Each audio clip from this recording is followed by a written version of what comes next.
Everybody is talking about and worried about, and many are predicting a big real estate crash. I don't see it. And I might be eating my hat, okay? I think there will be some continued softening. I think people have got to dissect that discussion between linear, cyclical, and hybrid markets. When you segment by price, by geography, and all of that stuff, I think the necessity level housing is going to fare pretty well through this. And remember, at the end of the day, it's always the question of compared to what. It's not just the question about what is real estate going to do, but the question is, if you're an investor, what other option do you have for your money, right? There's an acronym in the investing world, TINA, T-I-N-A, and it stands for there is no alternative. And so when you look at investing, you always have an opportunity cost. If you close one door, you open another. If you open one, you close another. And that's the decision investors always have to make. What is the highest and best use for my money? Where can I get the return? If you look at properties that are pretty conservatively performed right now with vacancy rates, repair costs, maintenance costs, management fees, overall, because income property is a multidimensional asset and you're not just earning your return one or two ways, they'll perform with leverage, of course, over 20% annually. In a country as large and diverse as the United States, there's no such thing as a national housing market, okay? There are really just local markets. And the old saying in real estate that we've all heard is all real estate is local, right? And that is true. And so we have almost 400 what's called MSAs, Metropolitan Statistical Areas. We have over 3,100 counties in the U.S. We have over 9,000 cities in the U.S. All of these markets act somewhat differently. Of course, they're related for sure.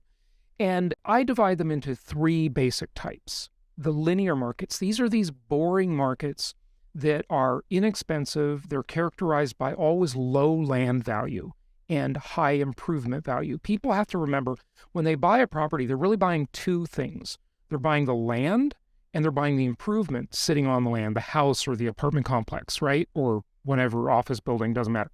And so when you have low land value, that's where the froth is. And so when things are going up and the market is going crazy, land values skyrocket, usually buoyed by high affordability and low interest rates, right? And good incomes in comparison.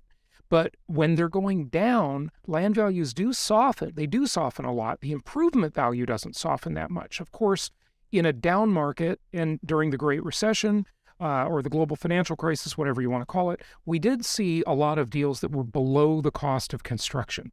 But the construction materials, and you both know this all too well with your business, they are commodities traded globally, not attached to any one currency, and needed by every human on earth because everybody needs food, clothing, and shelter. And so these materials set something of a floor on values and how much they can drop. So what I say is buy in these linear markets where land is cheap and improvement cost as a ratio is high. It's a bigger part of the equation. So a cyclical market, on the other hand, is the complete opposite, right? That's like where I grew up in Los Angeles, California, okay? In a cyclical market, you have really high land values and as a ratio, low improvement cost to land. And when things are going up, it goes up like crazy. And when things are going down, it plummets fast. I mean, look, real estate is a credit-based asset class. Yeah. So when the cost of debt goes up, the deal looks different, no question about it. It's more susceptible in those cyclical markets, and hybrid is the third kind, just in between the two. If you look around the world, most of the world is a linear market, like the middle of the country.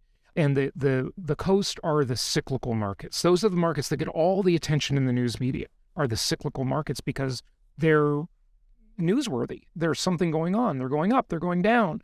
The boring linear markets don't get that much attention. This chart, I have long said on my podcast and YouTube, I've been talking about how about 25% of the mortgages in the country, the existing mortgages out there, right? There's about 100 and, I don't know, depends who you ask, but there's around 140 million housing units that are owned, right?